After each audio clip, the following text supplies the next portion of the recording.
Oh, alas Tronada ang pagsigilis yun, nalagot. Nalagot ang mundo. Lagot na yan, lagot. Alas Tronada, alas na.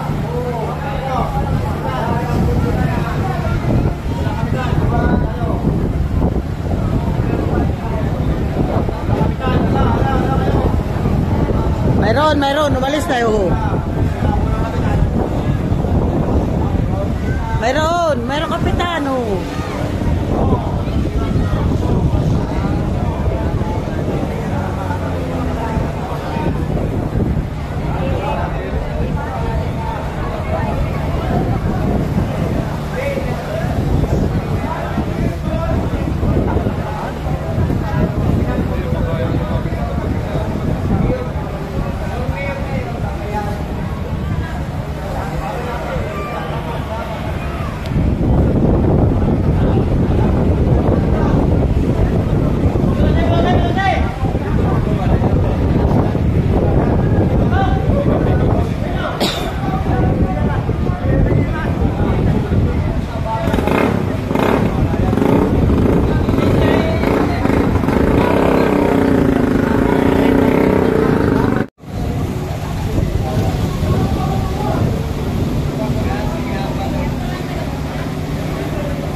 Sabi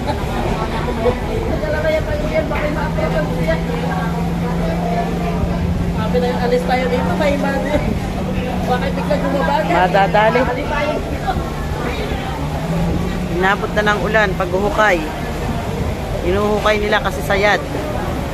Yan. Kaya pala sa paghinukay nila kanina, no? Yan yung barko maghahatid ng mga matkuan ito ng mga ng mga windmill.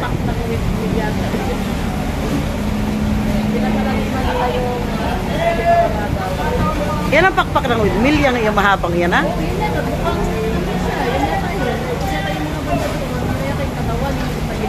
Oo. Yung pala yung mataas, no? Bagay, hindi nakikita kami sa tingin.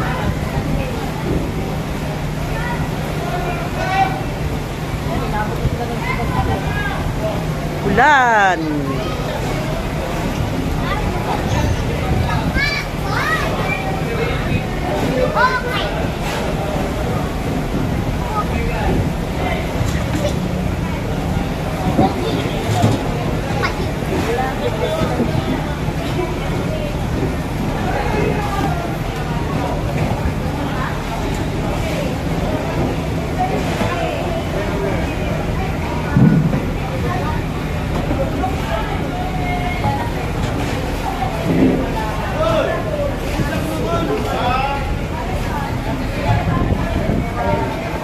Yun, nakatras na sila. Malalim kaya. Isang ikot lang pala ang kailangan eh. Para lumalim yung daanan Oo. nyo. Ipas din kasi ang pagduong niya. Dapat lumayan-bayan ka. Oo, dapat ay pinataiban na eh. Dapat ay pinataib. Oo, nabagay. Pag kumibas nga din naman ulit, ay ano na sila. Oo, okay na. Tama na ginawa pala yun. Sabihin ko lang pala yung lalim dyan. Ano pinalalim na yan? Dapat ay dagdag pa pala yung papunta roon, no? Dapat pala dagdagan pa yung doon na hanggang doon pa ka. Doon ang malalim. Hindi na sila magpiligid dito.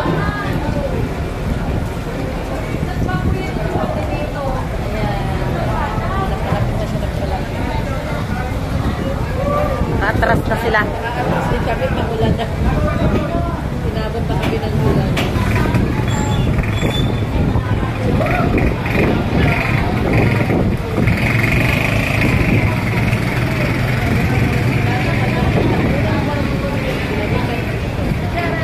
Maganda sana maabangan to pagbababa nila.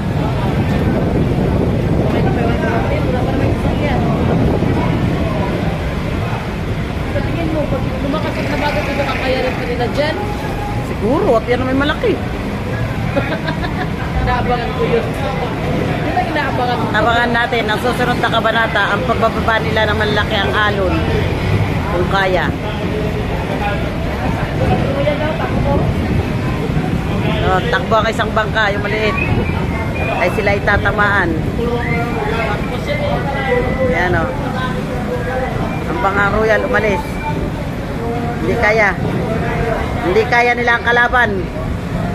Ayan ang kalaban na napakalaki. Ayan sila. Ayan.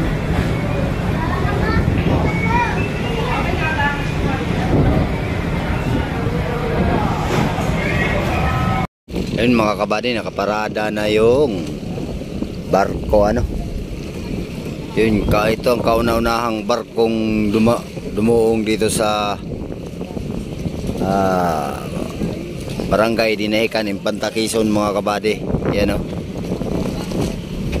Yan po ay ang karga niyan ay ilisi. Ilisi po ng windmill. 12 piraso pala yan ang laman. Yan lang po ang karga mga kabady. So nakaporma na po yung mga kakargahan ano. Ayan o.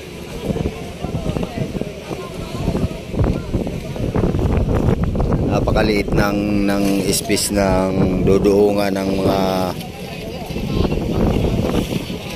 mga fisher boat. Napakaliit na dahil napakalaki pong nakuha ng ginagawang extension pier ng barko dito at dito po ata magtatayo ng windmill sa aming barangay. Alright.